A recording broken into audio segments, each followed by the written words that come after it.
Okay, this is chapter 19 of Twilight. It's a shitty one. It's titled Goodbyes, and it's where we unnecessarily will destroy Charlie for essentially no reason. For literally no reason. So. It makes no sense. Alright, we'll get started once I pick up the book and turn off the TV. Chapter 19 Goodbyes. Charlie was waiting up for me. All the house lights were on. My mind was blank as I tried to think of a way to make him let me go. This wasn't going to be pleasant. Literally just tell him you are going. Just be like, hey, I'm going on a trip. Yeah. Edward pulled up slowly, staying well back from my truck. All three of them were acutely alert, ramrod straight in their seats. Listening to every sound of the wood, looking through every shadow, catching every scent, searching for something out of place. The engine cut off and I sat motionless as they continued to listen.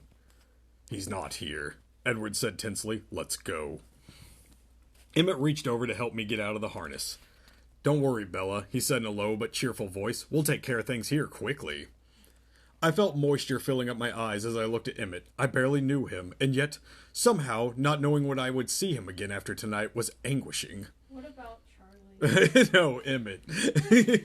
I knew this was just a faint taste of the goodbyes I would have to survive in the next hour, and the thought made the tears begin to spill. Alice, Emmett. Edward's voice was a command. They slithered soundlessly in the darkness. Why are they on their bellies? Why is Alice slithering? Any other time it's like, she's elegant, a gazelle, a dancer. Now she's just... instantly disappearing. Edward opened my door and took my hand, then drew me into the protecting enclosure of his arm. He walked me swiftly to the house, eyes always roving through the night. 15 minutes, he warned under his breath. I can do this. I sniffled. My tears had given me an inspiration. I stopped on the porch and took hold of his face in my hands. I looked him fiercely into his eyes. I love you, I said in a low, intense voice. I will always love you, no matter what happens now. That's Bella. That's her low, intense voice. Nothing is going to happen to you, Bella, he said just as fiercely. Just follow the plan, okay? Keep Charlie safe for me. He's not going to like me very much after this, and I want to have a chance to apologize later. Get inside, Bella. We have to hurry. His voice was urgent. One more thing, I whispered. No, Bella! Don't listen to another word I say tonight. He was leaning in, and so all I had to do was stretch up on my toes to kiss him, surprised. Frozen lips with as much force as I was capable of. Then I turned and kicked the door open. Go away, Edward! I yelled at him, running inside and slamming the door shut in his still shocked face. Bella? Charlie had been hovering in the living room, and he was already on his feet. Leave me alone! I screamed at him through my tears, which were flowing relentlessly now. I ran up to the stairs to my room, throwing my door shut and locking it. I ran to my bed, flinging myself on the floor to retrieve my duffel bag. I reached swiftly between the mattress and the box spring to grab the knotted old sock that contained my secret cash hoard. Charlie was pounding on the door. Where is she getting money? Bella has an OnlyFans. Bella, are you okay? What's going on? His voice was frightened. I'm going home, I shouted, my voice breaking in the perfect spot. Chef's kiss. Did he hurt you? His tone edged towards anger. No, I shrieked a few octaves higher. I turned to my dresser and Edward was there, silently yanking out armfuls of random clothes, which he proceeded to throw at me. That's not how it works, Edward. She needs to pick out outfits. Did he break up with you? She can't just, wear 3 sets of pants. Just take it. Take all the underwear. I don't know what girls wear. Did he break up with you? Charlie was perplexed. No, I yelled, slightly more breathless as I shoved everything into a bag. What the hell is happening? Edward threw another drawer's contents at me. He's just picking up drawers and just, yeeting just the entire ass drawer out. He's making it... even for Charlie, it's for Edward. He's making it much harder. Edward threw another drawer's contents at me. The bag was full. What happened, Bella? Charlie shouted through the door, pounding again. I don't want to talk about it! I broke up with him, I shouted back, jerking on the zipper of my bag. Edward's capable hands pushed mine away and zipped it smoothly.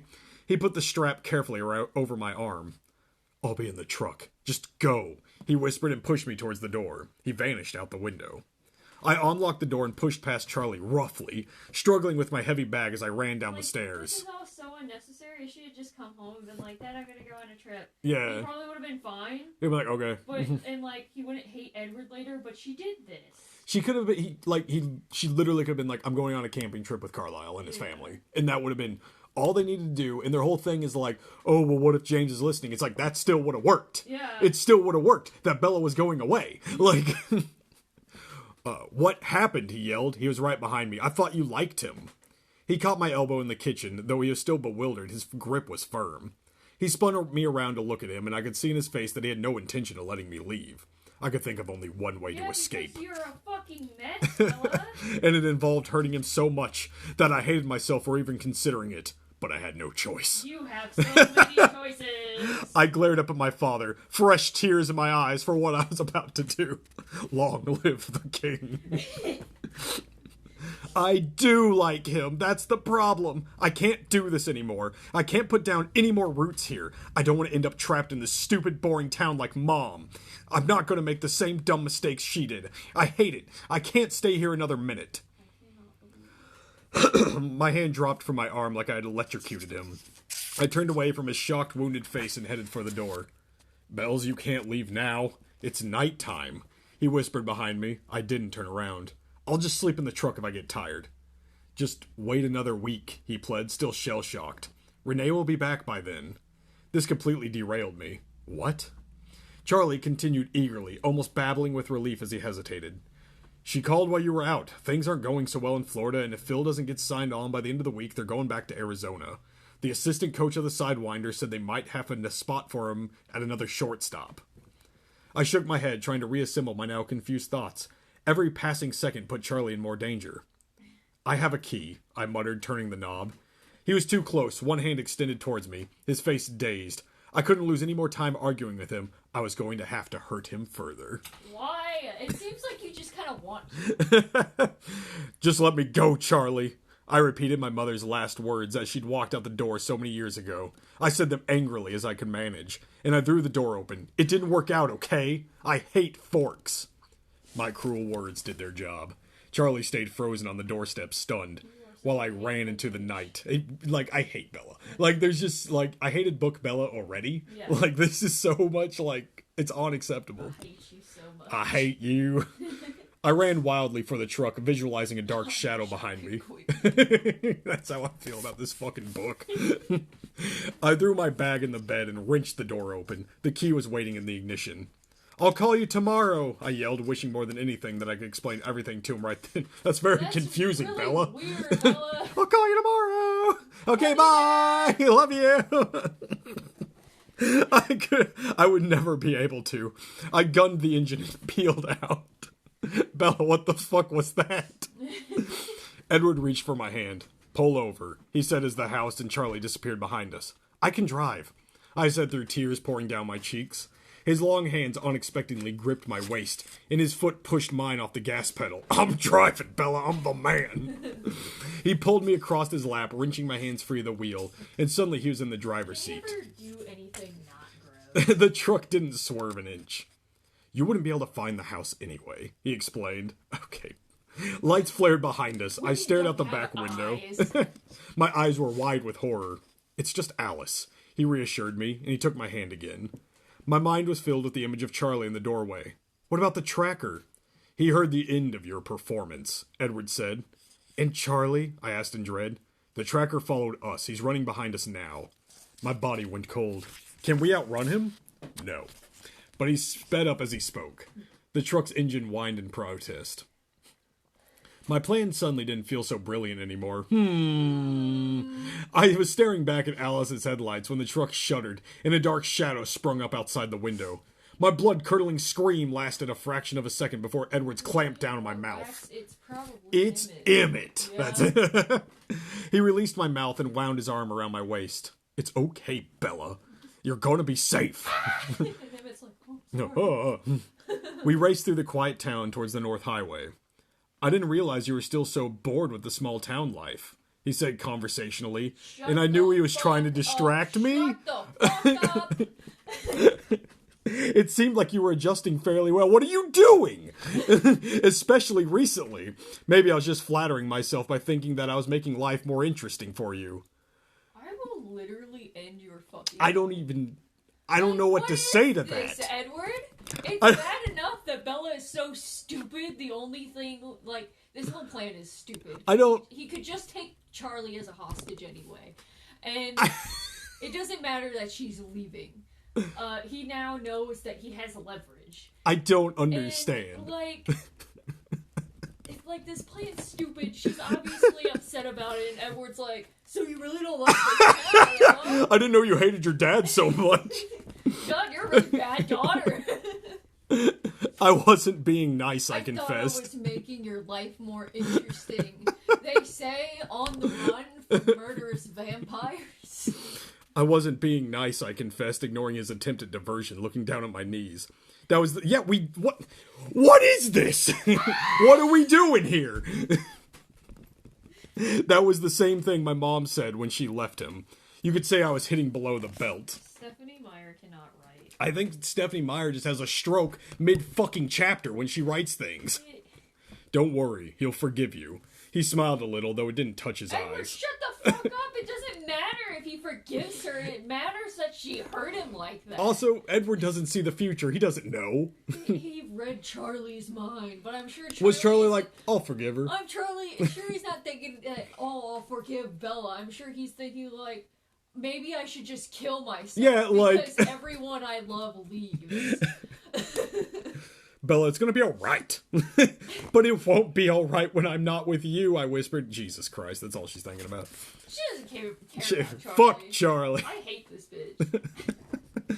We'll be together in a few days, he said, tightening his arm around me. Don't forget, this was your idea. Fuck off, Edward. Die in a hole. It was the best idea. Of course it was mine.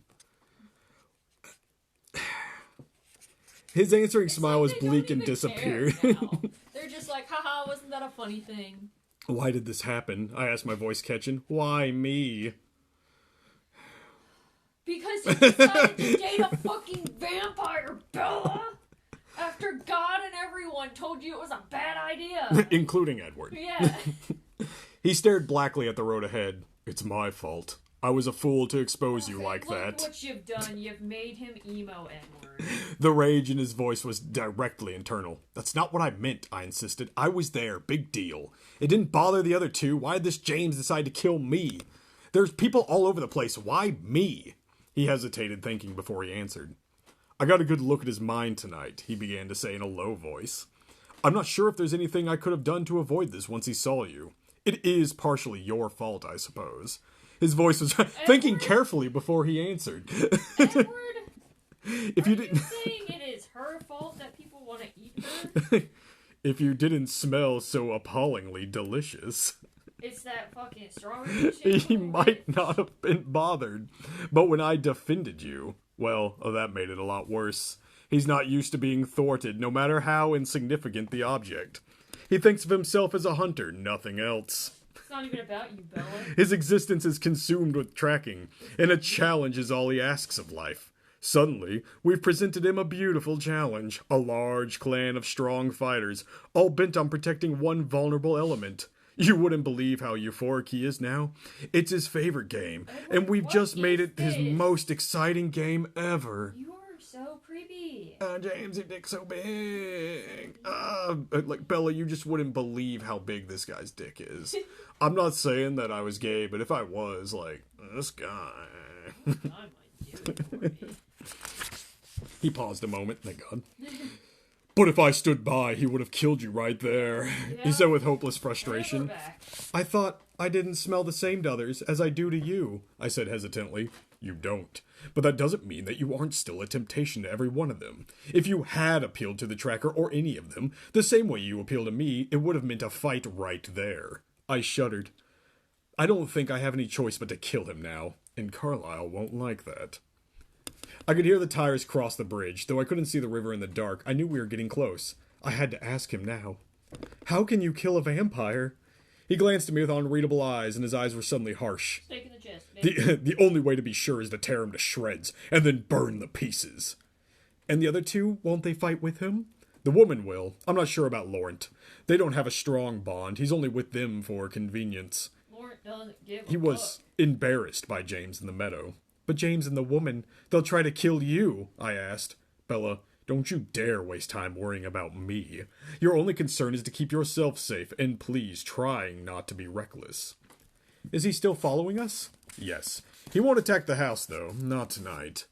He turned off into an invisible drive with Alice following behind. We drove right up to the house. The lights inside were bright, but they did little to alleviate the blackness of the encroaching forest. Emmett had my door open before the truck was even stopped. He pulled me out of the seat, tucked me like a football into his chest, and ran me to the door. I love Emmett. I love him too. We burst into the large white room, Edward and Alice at our sides. All of them were there. They were already on our feet at the sound of our approach. Lawrence stood in their midst. I could hear low growls rumble deep in Emmett's throat as he set me down next to Edward. He's tracking us, Edward announced, glaring balefully at Lawrence. Lawrence's face was unhappy. I was afraid of that. Alice danced to Jasper's side and whispered in his ears. Her lips quivered with the speed of her silent speech. They flew up the stairs together. Rosalie watched them. Hey, you want to go fuck? They're gonna go have a quickie. Rosalie watched them and then moved quickly to Emmett's side. Oh, jeez, it's all over. Her beautiful eyes were intense, and when they flickered unwillingly to my face, furious. What will he do? Carlyle asked Laurent in chilling tones. I'm sorry. I was afraid when your boy there defended her that it would set him off, he said. Can you stop him? Lawrence shook his head. Nothing stops James when he gets started. We'll stop him. Emmett promised. There was no doubt in what he meant. You can't bring him down. I've never seen anything like him in my 300 years. He's absolutely lethal. That's why I joined his coven. Oh, he super dies. His coven, of course, I thought. The show of leadership in the clearing was merely that, a show. Laurent was shaking his head. He glanced at me perplexed and back to Carlyle. Are you sure it's worth it? Edward's enraged roar filled the room. Laurent cringed back. Can you calm down, emo boy? Laurent looked great. Carlyle looked gravely at Laurent. I'm afraid you're going to have to make a choice. Laurent understood. He deliberated for a moment. His eyes took in every face, and finally swept the bright room. I'm intrigued by the life you've created here, but I won't get in the middle of this. I bear none of you any enmity, but I won't go up against James. I think I'll head north to that clan in Denali, he hesitated. Don't underestimate James. He's got a brilliant mind and unparalleled senses. He's every bit as comfortable in the human world as you seem to be. And he won't come at you head on. I'm sorry for what's been unleashed here. I'm truly sorry. He bowed his head, but I saw him flicker another puzzled look at me. Go in peace, was Carlyle's formal answer. Laurent took another long look around himself and then hurried out the door. The silence lasted less than a second. How close? Carlyle looked at Edward. Esme was already moving. Her hand touched an inconspicuous keypad on the wall, and with a groan, huge metal shutters began sealing up the glass. He's about 3 miles out past the river. He's circling around to meet up with the female. What's the plan? We'll lead him off, and then Jasper and Alice will run her south. And then? Edward's tone was deadly. As soon as Bella is clear, we hunt him. I guess there's no other choice, Carlyle agreed, his face grim. Edward turned to Rosalie. Get her upstairs and trade clothes, Edward commanded. She stared back at him with livid disbelief. Why should I? She hissed. What is she to me, except a menace? A danger that you've chosen to inflict on all of us. I flinched back from the venom in her voice. Rose, Emmett murmured, putting one hand on her shoulder, but she shook it off. But I was watching Edward carefully, knowing his temper, worried about his reaction. That's a red flag. Yeah. He surprised me, though. He looked away from Rosalie as if she hadn't spoken, as if she didn't exist. Esme, he asked calmly. Of course, Esme murmured. Esme is at my side in half a heartbeat, swinging me up easily into her arms and dashing up the stairs before I could even gasp in shock. What are we doing? I asked breathlessly. As she set me down in the dark room somewhere off of the second-story hall. We're trying to confuse the smell. It won't work for long, but it might help you get out of here. I could hear her clothes falling to the floor. I don't think I'll fit, I hesitated, but her hands were abruptly pulling my shirt off my head. Damn, I quickly stripped my jeans off myself. She handed me something. It felt like a shirt. I struggled to get my arms through the right holes. As soon as I was done, she handed me her slacks. I yanked them on, but I couldn't get my feet out. They were too long. She definitely rolled the hems a few times so I could stand. Somehow she was already in my clothes. She pulled me back to the stairs where Alice stood. A small leather bag in one hand. They each grabbed one of my elbows and half carried me as they flew down the stairs. It appeared that everything had settled down in our absence. Edward and Emmett were ready to leave, Emmett carrying a heavy-looking backpack over his shoulder. Carlisle was handing something small to Esme. He turned and handed Alice the same thing. It was a tiny silver cell phone. Esme and Rosalie will be taking your truck, Bella, he told me as he paused. I nodded, glancing warily at Rosalie. She was glowering at Carlisle with a resentful expression. Alice, Jasper, take the Mercedes. You'll need the dark tint in the south. They nodded as well. We're taking the Jeep. I was surprised to see that Carlisle intended to go with Edward. I realized suddenly with a stab of fear that they made up a hunting party. Alice, Carlisle asked, will they take the bait? Everyone watched Alice as she closed her eyes and became incredibly still. Finally, her eyes opened. He'll track you. The woman will follow the truck. We should be able to leave after that. Her voice was certain. Then let's go. Carlisle began to walk towards the kitchen. But Edward was at my side at once. He caught me up in an iron grip, crushing me to him. He seemed unaware of his watching family as he pulled my face to his, lifting my feet off the floor. For the shortest second, his lips were icy and hard against mine. Then it was over. He set me down, still holding my face, his glorious eyes burning into mine. His eyes went blank, curiously dead as he turned away. And then they were gone. It's perfect. We stood there, the others looking away from me as the tears streaked noiselessly down my face. The silent moment dragged on, and then Esme's phone vibrated in her hand. It flashed to her ear. Now, she said. Rosalie stalked out the front door without another glance in my direction, but Esme touched my cheek as she paused.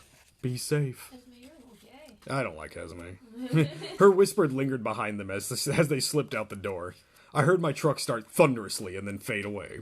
Jasper and Alice waited. Alice's phone seemed to be at her ear before it even buzzed. Edward says the woman is on Esme's trail. I'll get the car.